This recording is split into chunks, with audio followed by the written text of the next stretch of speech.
Cada comunidad puede tomar de la bondad de la tierra lo que necesita para su supervivencia, pero también tiene el deber de protegerla y de garantizar la continuidad de su fertilidad para las generaciones futuras. ¿Por qué? En definitiva, la tierra es del Señor, a Él pertenece, la tierra y cuanto hay en ella. Por eso, Dios niega toda pretensión de propiedad absoluta. La tierra no puede venderse a perpetuidad, porque la tierra es mía y vosotros sois forasteros y huéspedes en mi tierra. Muy buenas noches. Laudato Si, con estas palabras, el Papa Francisco nos presenta la carta encíclica Documento sobre el cuidado de la casa común. Toma estas palabras del Cántico de las Criaturas de San Francisco de Asís. Este cántico de alabanza nos invita a reflexionar sobre la belleza que Dios nos ha dado en la creación y sobre los problemas que, por distintas circunstancias, el hombre ha causado y provocado en la misma. El Creador no nos abandona. Nunca dio marcha atrás en su proyecto de amor. No se arrepiente de habernos creado. La humanidad, en su relación con el medio ambiente, se enfrenta a desafíos claves que requieren también políticas adecuadas. Debemos sostener una ecología integral, vivida con alegría y autenticidad. Agradecemos en nombre de la Diócesis de San Francisco, Padre Raúl Martini, comunidad parroquial y la Delegación Episcopal de la Pastoral Social Decanato San José, la presencia de las autoridades presentes, instituciones intermedias, empresarios y público en general. Que este evento nos ayude a comprender nuestra realidad para ayudar a los que hoy están sufriendo y nos ayude a entender de qué manera contribuir a la misión que podemos cumplir. Damos la bienvenida a nuestro señor obispo diocesano, Monseñor Sergio Osvaldo Buenanueva, el cual realizará la presentación de la carta encíclica del Santo Padre Francisco, Laudato Si, sobre el cuidado de la casa común. Monseñor, buenas noches.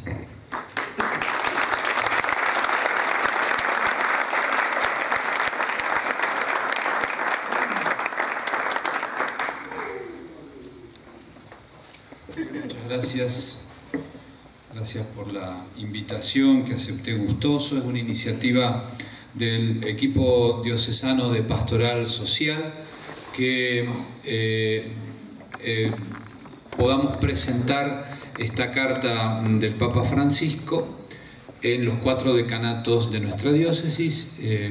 El año pasado me tocó hacer esto mismo en la exposición rural en San Francisco, pero esta es la primera presentación en un decanato de nuestra diócesis. Nos quedan otras 3 fechas. Y me alegro de la presencia de los jóvenes que están haciendo el aguante ahí. Vamos a ver cuánto no se duermen, empiezan a espantarse, porque los jóvenes y las nuevas generaciones, jóvenes, niños, es la preocupación central que guía todo el mensaje de esta carta del Papa, que lleva como título, bien se leyó, carta encíclica Laudato Si, sobre el cuidado de la casa común.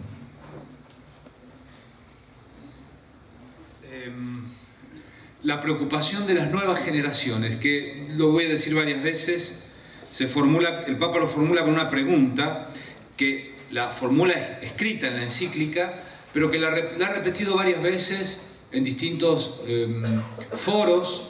Por ejemplo, cuando visitó los Estados Unidos de América, en México, en África. La pregunta es dirigida a los adultos y especialmente a los que tenemos roles dirigenciales, obviamente a los líderes religiosos, pero de manera particular a los líderes políticos, a los líderes sociales, a los líderes económicos, empresarios. La pregunta es, ¿qué mundo le estamos dejando a las nuevas generaciones? A los niños, a los adolescentes, a los jóvenes. Lo voy a decir un poquito más adelante, pero lo digo ya. Con esta pregunta, el Papa hace foco en uno de los conceptos más importantes de la enseñanza social de la Iglesia, no solo de la doctrina social de la Iglesia, sino también es un concepto compartido con otras visiones de la realidad social, que es el concepto de bien común. El concepto de bien común quiere decir el conjunto de condiciones que hacen posible que todas las personas, que cada uno de nosotros y todas las personas alcancemos nuestro propio desarrollo personal. Conjunto de condiciones que hacen posible que cada persona y todos alcancemos nuestro desarrollo, nuestra perfección como seres humanos, según la dignidad que tenemos como persona. Pero, Dios decía, es una ampliación del concepto de bien común, porque el Papa nos obliga a pensar no solo en nosotros hoy, sino hacia adelante, en un bien común que también tiene que abarcar a las nuevas generaciones. Y en ese sentido, el Papa toma posición, lo va a decir explícitamente, sobre todo en el capítulo 3 y en el capítulo 4 de la encíclica, toma una férrea posición contra o confrontando uno de los movimientos más fuertes que tiene la cultura dominante, que es una cultura fuertemente centrada en el sujeto, lo cual no está mal. En cierto, el cristianismo también comparte esta visión. El cristianismo dice que el sujeto, es la persona humana, es el sujeto, es el centro y es el fin de toda la dinámica social, la dignidad de la persona humana. Y esto creo que es un punto de encuentro muy fuerte entre personas que pensamos distinto, creyentes y no creyentes, distintos sectores políticos. La persona en el centro, la persona. Y mucho más concretamente, las personas, el ser humano, pero sobre todo los más vulnerables. Y cuando hablamos de los más vulnerables, obviamente hablamos de las personas que sufren las distintas formas de pobreza, los pobres, el sufrimiento de los pobres es otro gran tema de la encíclica. Sufre la tierra, ya voy a leer la introducción, sufre la tierra y sufren los pobres. Escuchar el grito de la tierra y el grito de los más pobres es fundamental. Pero yo les decía, el sujeto en el centro. Ahora, esta preocupación por el sujeto, sobre todo en la cultura moderna que proviene de los países más desarrollados, que es la cultura dominante, tiende a pasar de la centralidad del sujeto al subjetivismo y al individualismo. Es decir, existo yo solo, los demás son en última instancia un objeto que uso según mi propia conveniencia. El sujeto individual que mira la realidad desde sí mismo. En realidad no mira la realidad, se mira a sí mismo. Todo lo demás, fuera de mí, todo lo que existe más allá de mi piel, en realidad no me interesa, no me importa, no... y a veces en el discurso de la tolerancia, que es importante, un poco lo que late es esto, es decir, nos toleremos, perdóname la expresión que voy a usar, ni me jodás que yo no te jodo, porque en realidad lo que vale es lo que es mi vida. Esta es una tendencia muy fuerte en la cultura dominante, la subjetividad que se transforma en subjetivismo individualista. Si a eso se le agrega la cultura del consumo, ¿no?, que tiene como modelo del modo como el ser humano se planta frente a la vida, el modo como nos relacionamos, por ejemplo, con nuestro celular, ¿no? Los que somos más viejitos recordamos los primeros celulares, que eran como unos ladrillos. Hoy yo tengo un celular programado con una aplicación que le he puesto que me controle el sueño, así que apenas me levanto a la mañana y dice, ¿te despertaste? ¿Cuántas horas dormiste? ¿No? La actividad física, ¿caminaste todos los pasos que te habías planificado hoy? Entonces, fíjense, eso es bueno, digamos, porque me ayuda a ordenar un poco mi vida. Pero tiene un riesgo, es el riesgo de creer que mi relación con el mundo se reduce a una relación tecnológica donde el mundo queda reducido a un objeto. Y es verdad, es decir, objeto es la copa que tengo en la mano, la uso este objeto, ¿no?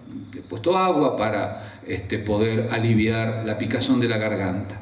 El problema es cuando el modelo de uso de un objeto yo lo traslado a otras realidades. Por ejemplo, lo más grave, a la persona. Tratar a la otra persona como un objeto que se usa o se descarta. Se descarta. Una frase muy fuerte que siempre tiene el Papa, muy propia del Papa Francisco, es la cultura del descarte. Sobre todo en el primer capítulo, donde él hace una descarnada descripción de la realidad, habla de un mundo en el que va creciendo la basura. Nuestras ciudades recogen diariamente toneladas de porquería, toneladas de basura, toneladas de desechos que nosotros mismos producimos. Es decir, y se desecha comida, se desecha todo lo que nosotros tiramos a los tachos de la basura, pero también desechamos personas. La cultura del descarte muestra su rostro más inhumano, donde la organización social, económica, política, obliga a que algunos seres humanos sean tratados como objetos que se descartan porque por alguna razón no se integran al proceso productivo, etcétera, etcétera, ¿no? Otro ejemplo de esto es el descarte de los seres humanos, sea en los dos extremos de la vida, ¿no? El inicio de la vida, ¿no? Y el final de la vida, la ancianidad, ¿no? En la carta que está por publicar ahora el Papa sobre la familia, vuelve sobre ese tema, la solidaridad entre las generaciones. ¿Ven? Y volvemos a la pregunta inicial con la que empezábamos nuestra discusión y que es la que yo les decía, es la pregunta que guía toda la reflexión del Papa en la encíclica Laudato Si. ¿Qué mundo, qué tipo de mundo le estamos dejando a las nuevas generaciones? ¿Qué forma de vida le estamos dejando a las nuevas generaciones? Y de ahí surgen con mucha fuerza, al constatar la gravedad de muchos signos de diagnósticos que nos hablan de que estamos llevando al límite las posibilidades de nuestra tierra. Hablamos recién de la basura, podemos hablar del calentamiento global, podemos hablar del tema delicadísimo del agua,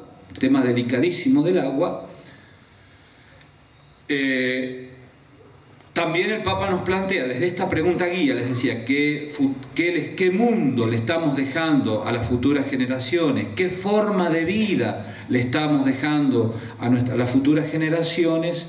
¿Qué rectificaciones tenemos que hacer ayer? Como diciendo, tenemos que rectificar rumbos lo más rápidamente posible, sino el futuro de las nuevas generaciones está comprometido. Resalto mucho este valor, porque este es un valor de nuestra cultura que se está perdiendo. Bueno, yo no soy originario de Córdoba, yo he nacido en otra provincia, en Mendoza, ¿no? Pero aquí lo que yo he encontrado, sobre todo en algún sector de la diócesis, es un orgullo muy grande del abuelo, el nono o las generaciones anteriores de los inmigrantes, que llegaron a esta tierra con una mano atrás y otra adelante, muchos de ellos sin las letras elementales, analfabetos, pero trabajaron pensando en darle a sus hijos y a sus nietos lo que ellos no tenían en cuanto a tierra, vivienda, educación. Pensar en las futuras generaciones. Cuando desaparece del horizonte de un pueblo el interés por qué le vamos a dejar a los que siguen, qué obra empezamos hoy y que seguramente no veremos terminada. Pero si no ponemos hoy los cimientos, tampoco las futuras generaciones van a gozar de lo que nosotros queremos que sean bienes para todos. Es decir, sin tener esa mirada trascendente que va mucho más allá de la baldosa que estoy pisando, o de esa imagen tan bonita que veo todas las mañanas cuando me lavo los dientes y me lavo la cara frente al espejo. Pensar que hay otra cosa más allá, que yo tengo que trascenderme. Pensar en las futuras generaciones es pensar en la trascendencia, es hacer de un modo muy concreto, real, el hecho de que soy un ser trascendente, que estoy llamado a trascenderme a mí mismo. Y el ser que no se trasciende se ahoga en su propio egoísmo, se ahoga en su propio... A mí me gusta poner un ejemplo de lo que es esto. Es como si todos nosotros cerráramos esta habitación, nos metiéramos todos acá, tapiáramos todo y todos empezáramos a fumar. En un momento terminamos ahogados por nuestro propio humo. Eso es... Y entonces hasta que alguien dice, no, abramos las puertas, abramos las ventanas, que entre aire. Eso es tener como un espíritu de trascendencia. Repito, la pregunta guía que lleva adelante toda la reflexión, que es una pregunta humana, tremendamente humana, es también una pregunta religiosa, es una pregunta cultural, es una pregunta política, ¿qué mundo le estamos dejando? ¿Qué ciudad de las varillas le estamos dejando a las futuras generaciones? ¿Qué equilibrio entre la urbanización, la naturaleza, la tierra circundante, los espacios libres, los emprendimientos productivos? ¿Cómo cuidar la belleza y la armonía del medio ambiente para que nosotros y las futuras generaciones crezcan en un ambiente vivible, humanamente vivible, donde no solo estemos regidos por criterios de eficiencia, sino también por criterios, por ejemplo, de belleza? Porque no solo el hombre busca vivir en un lugar que sea funcional, donde pueda tener todo a su servicio, sino que solo el hombre puede producir belleza, solo el hombre puede producir arte, que es un modo de humanizar la propia vida. Bueno, todo eso forma parte de la cultura ecológica. Otro de los conceptos que el Papa va a tratar en la encíclica, así como se puede depredar el medio ambiente natural, por ejemplo, la desaparición de los espacios verdes, la contaminación de los acuíferos, es decir, de las fuentes de agua para beber, para el ser humano, también se están perdiendo culturas, se están depredando culturas, están desapareciendo en esta marcha grande de la globalización, que en sí mismo es un proceso bueno, que tiene muchas bondades, pero si se lo deja librado a criterios puramente económicos, productivos, tecnológicos, termina ahogando las culturas locales. También el Papa refleja en la encíclica que las culturas locales resisten. Pongo un ejemplo, es decir, ver a nuestros jóvenes, por ejemplo, cultivar el folclore, sea el canto, sea la danza, es un modo de decir, frente a este embate de la cultura globalizada, donde un chico de Nueva York se viste igual que un chico de las varillas, porque es así, y lo mismo a un chico de Estocolmo, a un chico de Tokio, se visten igual, también los adultos nos vestimos igual.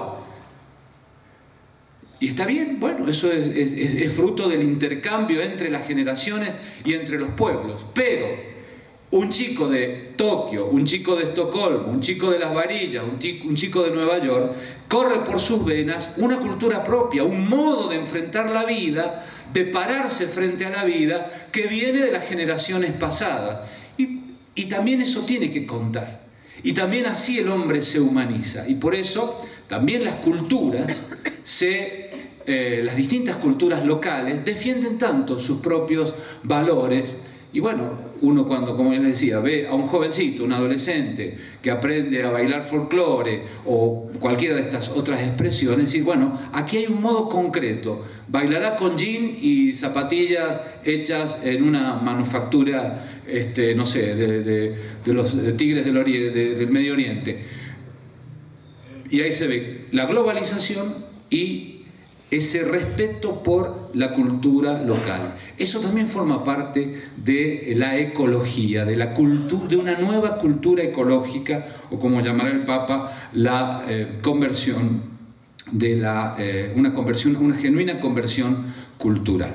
Bueno, me extendí demasiado en la introducción, en la que ya he dicho muchas cosas que están en el contenido de la encíclica. Rápidamente voy a completar esta introducción diciendo 2 o 3 cosas que me parecen importantes. Una encíclica. ¿Qué quiere decir la palabra encíclica? La palabra encíclica es una palabra que deriva de la lengua griega y quiere decir carta circular. La encíclica es una carta de encíclicos, ¿no? Suena esa palabra. Es algo que circula. Es decir, circula tanto porque para elaborarla el Papa ha tenido que hacer circular mucha información en esta encíclica. Para elaborar esta encíclica han intervenido más de 200 expertos, no solo en teología, en las ciencias bíblicas, sino que por su propia materia. Por ejemplo, todo el capítulo 1 aborda cuestiones que tienen que ver con ciencias experimentales, ciencias duras, todas las ciencias que giran en torno al cuidado del medio ambiente, todas las ciencias que están conociendo o están desarrollándose en torno al fenómeno, por ejemplo, del cambio climático, etc. El Papa ha tenido que escuchar a los expertos, no siendo él experto, ni siendo la Iglesia experta en estas materias, tratando de escuchar a las distintas ciencias que hoy hacen luz sobre la problemática ecológica, tratando de identificar los grandes consensos que hoy existen. En algunos temas más que en otros, no hay consensos en muchos temas, y el Papa dice, bueno, escuchemos a todos. Y otra gran línea que tiene la encíclica, desde el capítulo 1 al capítulo 6, el Papa quiere favorecer el diálogo. Eso también significa, decía, la palabra encíclica significa carta circular, porque tiene que circular la información para ese primer momento en que el Papa ha tenido que escuchar y después ponerse a escribir, con ayuda, por supuesto, de algunos asesores. El Papa no es que se sentó en la computadora y en 2 o 3 semanas o 2 o 3 meses escribió esto, le ayudan a escribirlo. Él lo firma, lo lee, lo firma, lo aprueba. Pero bueno, escuchar las distintas voces, hacer circular esa información. Pero también porque se llama encíclica, porque una vez firmada, elaborada, la carta está pensada para ser leída, para circular. Esto que estamos haciendo ahora, yo imagino que la inmensa mayoría de ustedes ni la ha leído ni la va a leer. Somos realistas. Pero alguna información está llegando.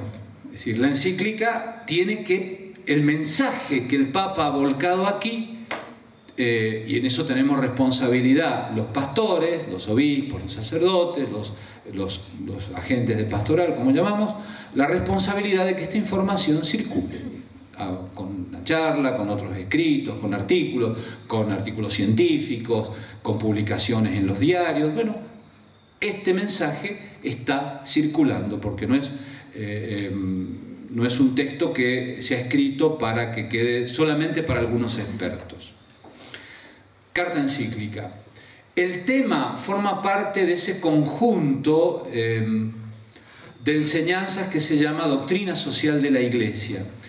¿Qué es lo social? Es difícil describir qué es lo social. Lo social abarca ese conjunto complejo de realidades que nosotros resumimos en las palabras: la política, la cultura, la economía, el mundo de la familia y también ahora el mundo de la vida y el cuidado del ambiente. Es un conjunto muy complejo de realidades en los que la Iglesia no tiene una competencia directa. El Papa aborda muchos temas que tienen que ver, por ejemplo, con, como les decía antes, con las ciencias duras, con las ciencias experimentales. No es nuestra competencia directa como Iglesia, como pastores.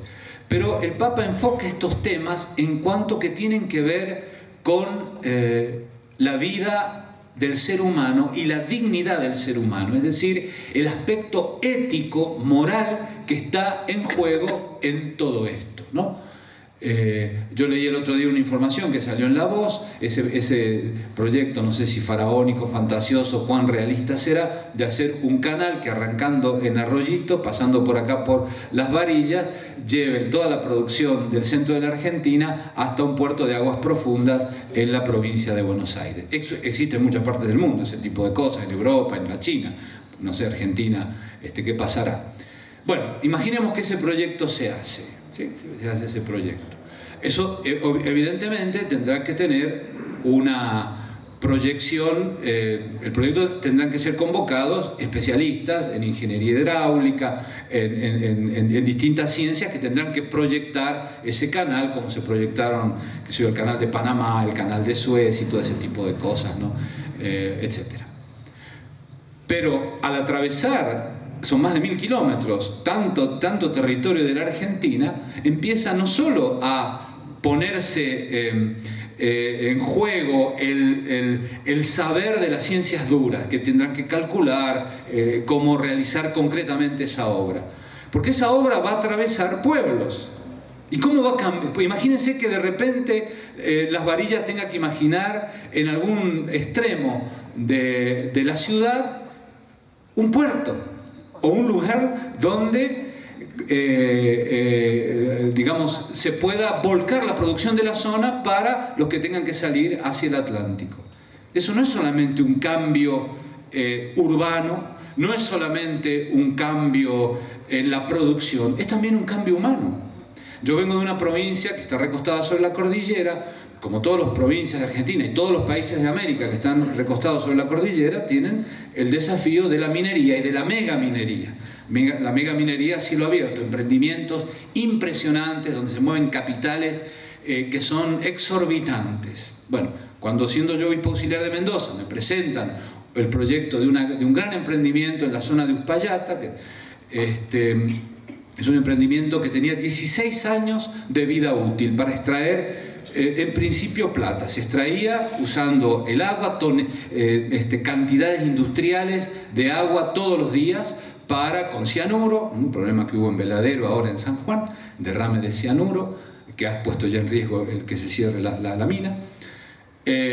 Bueno, 16 años, una mina a cielo abierto en la cordillera funcionando día y noche. De día la luz solar y de noche, ¿qué cosa? Iluminada a giorno.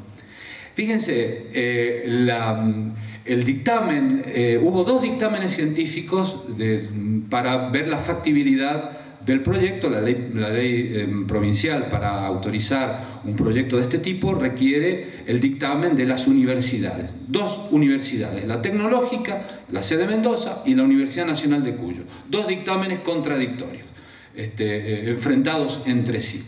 Uno de los puntos era la iluminación a giorno de la mina San Jorge, se llamaba así, iba a alterar de tal manera la luminosidad del cielo que el observatorio astronómico, uno de los más importantes del mundo, que hay en San Juan, y otro en Malargüe, el sur de Mendoza, iban a ver afectada su actividad de observación de los cielos. Y bueno, eso se tiene que tener en cuenta. Pero peor aún, perdón el dato que voy a dar, en el proyecto de la instalación de esta mina en un pueblo, cerca de un pueblo que tiene 5.000 habitantes, también estaba calculado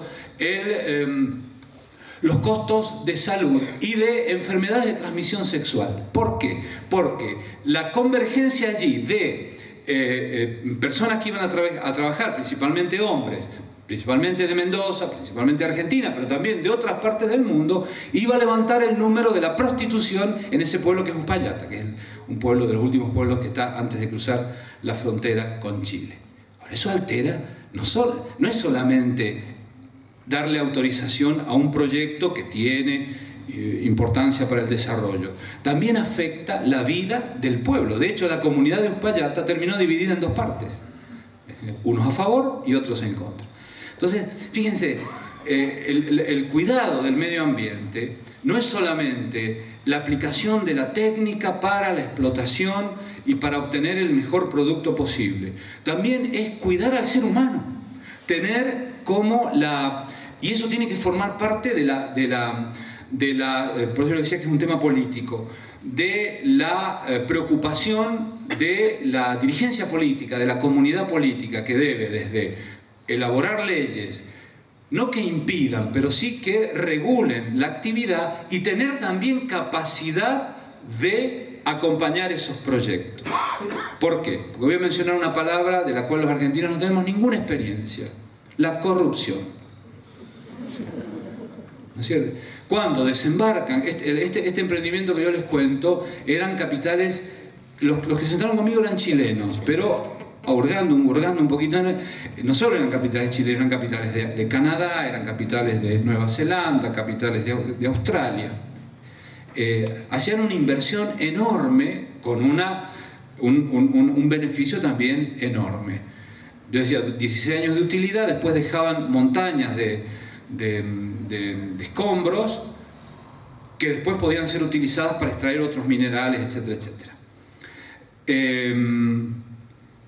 El poder de esas multinacionales, el poder de seducción que tienen esas multinacionales y el poder de presión ante funcionarios y ante gobiernos débiles es enorme.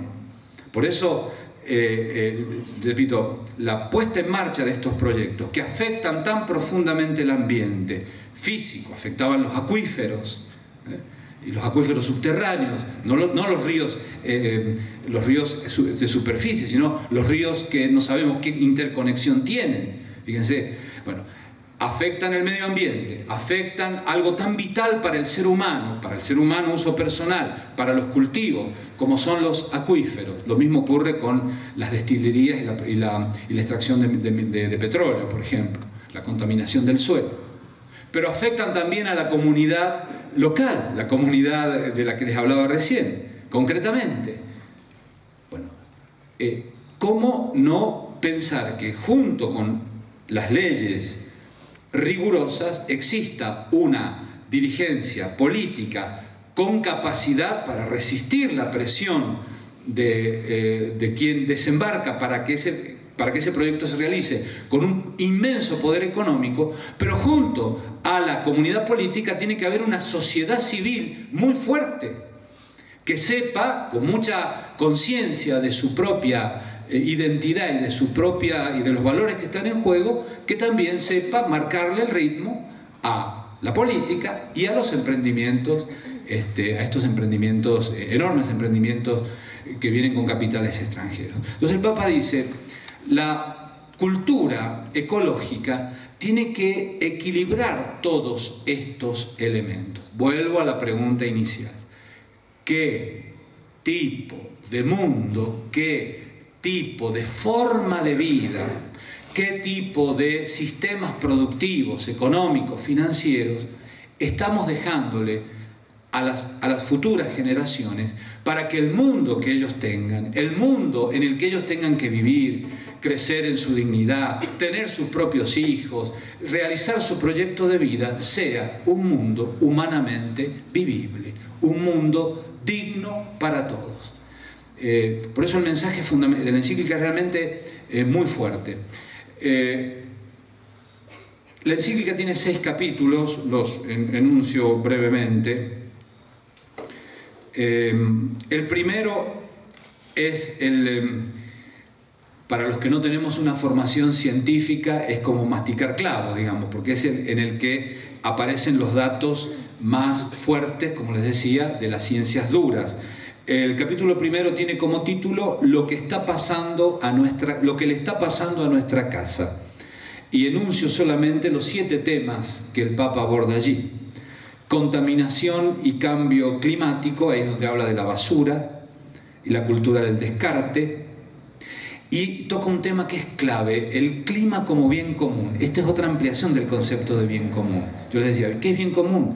El conjunto de condiciones que le hacen posible que las personas alcancemos nuestra propia perfección, nuestra propia dignidad. De ese conjunto de condiciones, donde están, por supuesto, la necesidad de tener una vivienda digna, tener lo necesario para vivir, la educación, la alimentación, los derechos de segunda y tercera generación, como se habla ahora, forma parte del clima, del conjunto de condiciones que hacen posible que las personas alcancemos nuestro mayor desarrollo, forma parte del clima. Es decir, y esto surge de una situación que es propia de este tiempo, que hasta ahora no se había dado en la intensidad que se está dando hoy. Cambios climáticos ha habido siempre, ¿no? Si mañana cae un meteorito, se va a hacer un cambio climático que nosotros no vamos a poder evaluar porque no vamos a estar vivos si nos cae un meteorito, ¿no? Pero es la primera vez que es la actividad del ser humano la que está alterando fuertemente el equilibrio ecológico. Sea por ejemplo, por el uso de energías no renovables, como puede ser el petróleo. Por eso otra de las líneas que el Papa fomenta es el cambio de las fuentes de energía, energías renovables, como puede ser la energía eólica, la energía solar, etc. Pero es la primera vez que esto está ocurriendo. Bueno, en torno a esto hay un debate científico enorme, hay algunos consensos mínimos, pero hay también muchas divergencias importantes donde se entremezclan los datos científicos. Yo les mencioné recién los dictámenes de 2 universidades que tienen, 5 kilómetros de diferencia sus sedes, 2 dictámenes sobre los mismos temas, divergencias de dictámenes con fundamentos científicos distintos. Se entremezclan también cuestiones, obviamente, intereses políticos, visiones ideológicas, se entremezclan como es el ser humano, eso es parte de la condición humana. ¿Qué va a ser? La cuestión del agua, ya algo mencioné hablando de los acuíferos de este emprendimiento, pero nosotros tenemos que pensar los millones de seres humanos que no tienen agua potable. Y no hace falta cruzar el océano, eso lo sabemos, lamentablemente. Hay zonas enteras de nuestro país donde, o de América Latina, ¿no? Que no tienen algo tan elemental para nosotros, simplemente abrir el grifo, poner un vaso y tomar un agua que es sana. El tema del agua, ¿no? La pérdida de la biodiversidad, la cantidad de especies que están desapareciendo, deterioro de la calidad de vida humana y degradación social. Piensen lo que significa el crecimiento de las ciudades, ¿no? Nuestras ciudades aquí en la zona nuestra son relativamente pequeñas, pero pensemos en las grandes ciudades de Argentina. No hablemos de Buenos Aires, pero tenemos cerca Córdoba, es 1,5 millones de personas, ¿no? Lo que significa el transporte, el modo de trasladarse, de cruzar de un lado a otro de la ciudad. Nos vamos acostumbrando a una forma de vivir que termina siendo degradante. Pensemos lo que significa viajar en algunos medios públicos de transporte, ¿no? En las grandes ciudades. Deterioro de la calidad de vida humana y degradación social, ¿no? Aquí se pueden hablar muchas cosas. La inequidad planetaria, porque junto con, países que esto lo han resuelto, existe una inmensa cantidad de países y de zonas dentro de los propios países que no lo tienen. Vuelvo a poner un ejemplo de mi provincia. en el Gran Mendoza tenemos barrios enteros, magníficos, que parecen del primer mundo, con una tapia de por medio, donde hay una serie de villas en el Pedemonte, que es como las últimas cosas que hicimos antes de que yo viniera para acá, era una misión sacerdotal, y con unas religiosas fuimos a una villa que está en el Pedemonte, desde el cual se ve el centro de la ciudad de Mendoza, y era como no solo subir a la montaña y internarse en una villa de pobreza, era como retroceder 100 años en el modo como las personas vivían. O sea, la inequidad, eso es muy típico de Latinoamérica, eso es lo que caracteriza a Latinoamérica, ¿no? Las megalópolis de América Latina, como Buenos Aires, son ciudades complejas, también todas las ciudades son complejas, pero tienen esta complejidad de inequidad, ¿no? Ciudades que uno a Buenos Aires, uno recorre algunas zonas de Buenos Aires, Puerto Madero, La Recoleta, puede creer que está o en París o en Nueva York, pero hace unos kilómetros y no sabe si está en Calcuta, digamos, ¿no? Y acá un paréntesis, es la primera vez en la historia que es elegido papa un obispo que ha realizado su ministerio episcopal en una ciudad así, ¿no? El Papa Benedicto fue arzobispo de Múnich, ¿no? Una ciudad del primer mundo. Juan Pablo II fue arzobispo de Cracovia, que es una ciudad mucho más chica que Córdoba, ¿no? Pero es la primera vez que hay un papa y que además por espiritualidad y por forma de vida y por opción personal ha hecho del encuentro con la periferia, con estas contradicciones, ¿no? Recuerden sus homilías en 11, hablando de la trata. Bueno, es la primera vez en la historia que un papa proviene de una diócesis de estas características. Entonces, es lógico que los acentos que Francisco tiene en su ministerio, pensar en esta inequidad, por ejemplo, esté presente en su magisterio, ¿no? La inequidad, decía, estamos todavía en el capítulo 1, ¿no? La inequidad planetaria, la debilidad de las reacciones. Frente a este panorama complejo, la reacción de los organismos de los países y de los organismos internacionales por las presiones políticas ha sido debilísima. Gracias a Dios, la última conferencia del clima en París, a diferencia de lo que ocurrió en Río, lo que ocurrió en Pekín, ha tomado decisiones más fuertes en el orden de reducción de las energías, opción por las energías renovables, etcétera, etcétera. Bueno, la debilidad sigue siendo muy grande y quienes pagan son los pobres. Y el capítulo termina relevando que hay diversidad de opiniones también en estos temas delicados.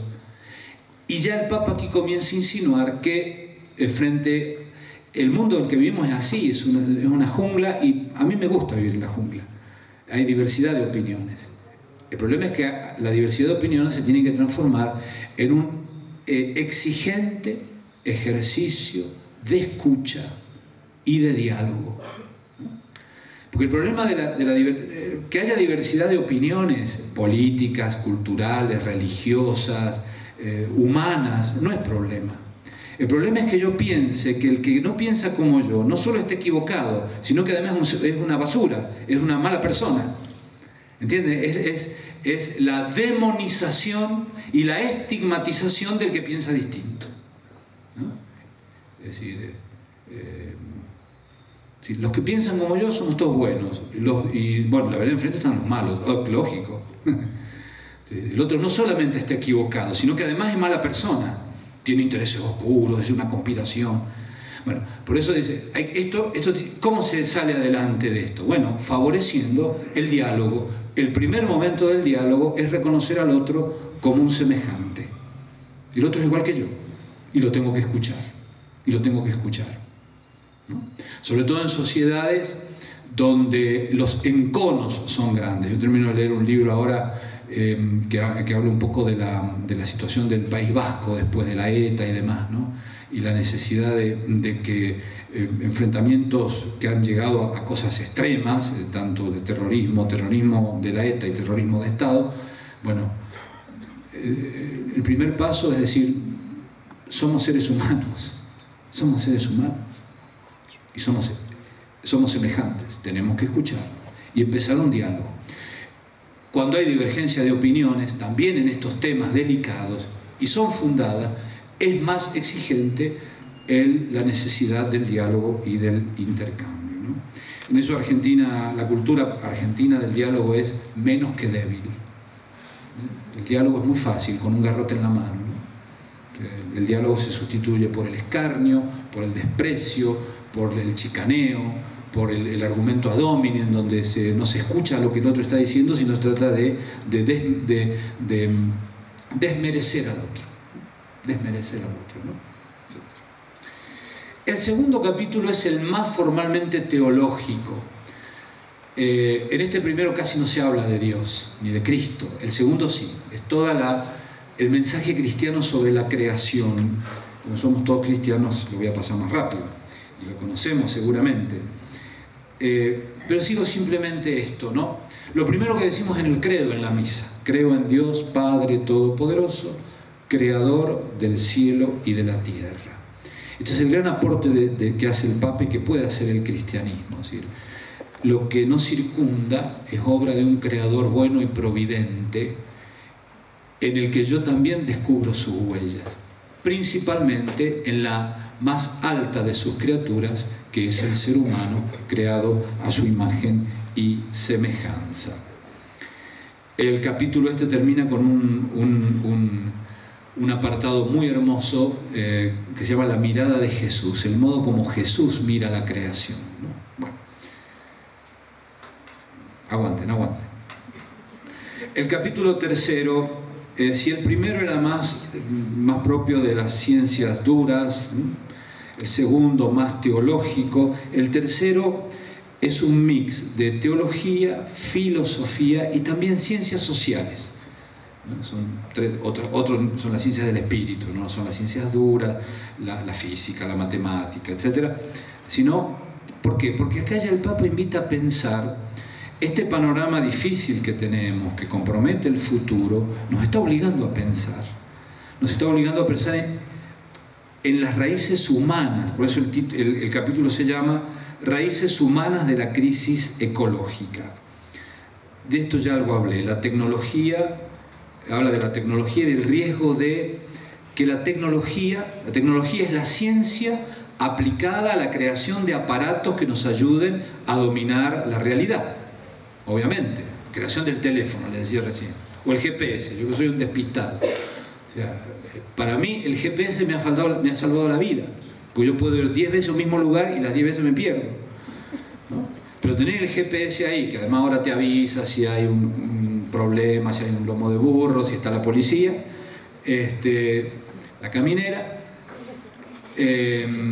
bueno, pero el uso del GPS, como yo les decía antes, no lo puedo trasladar para las relaciones interhumanas. Imagínense que yo como obispo tratara a los curas como si fueran GPS, me tiran el altar por la cabeza, ¿no?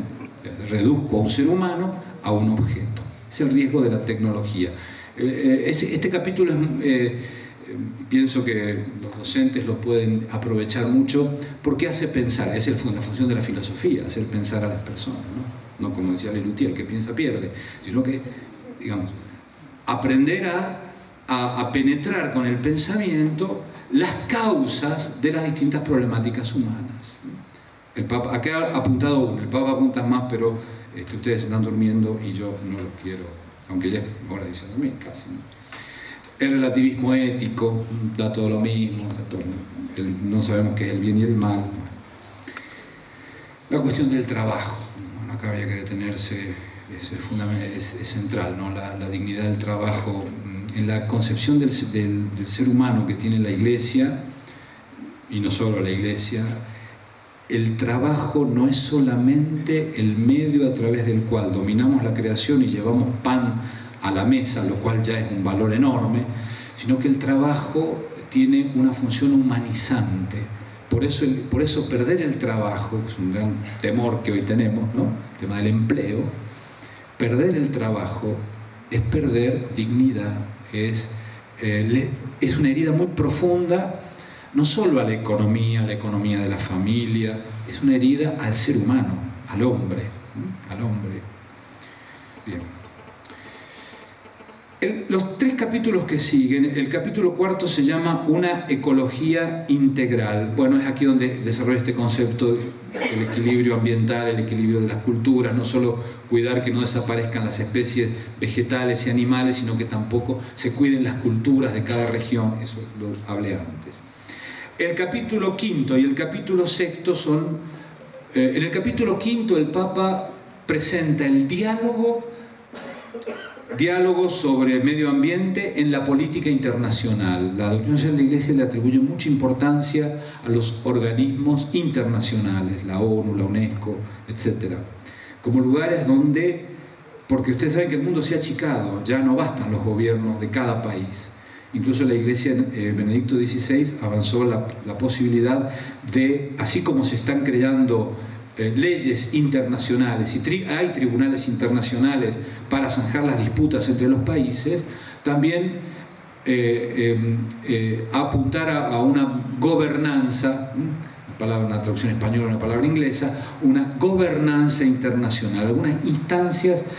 No todo el mundo está de acuerdo con esto, ni esto se desprende de la fe, esto legítimamente puede estar en desacuerdo, pero bueno, es una tendencia. Favorecer el diálogo sobre la ecología a nivel internacional, diálogo hacia nuevas políticas nacionales y locales, diálogos y transparencia en los procesos decisionales, por ejemplo en las legislaturas, los congresos, política y economía en diálogo para la plenitud humana, después el lugar de las religiones.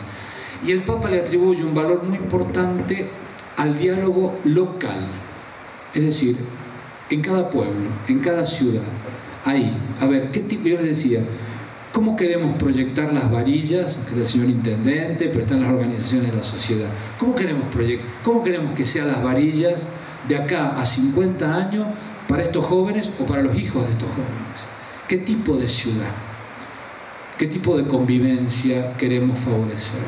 ¿Qué equilibrio con el ambiente?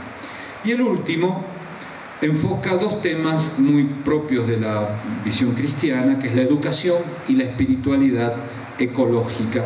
Y es ahí donde apunta a esta especie, lo que él llama, con una expresión de Juan Pablo II, la conversión ecológica. Tenemos que cambiar el chip en nuestro modo de gestionar el medio ambiente. Siento la lluvia, el agua que cae del cielo. Así que acá termino, podríamos hablar de muchas cosas más. Les agradezco la atención, ojalá que despierten alguno la inquietud de, aunque sea leer una paginita. Muchas gracias.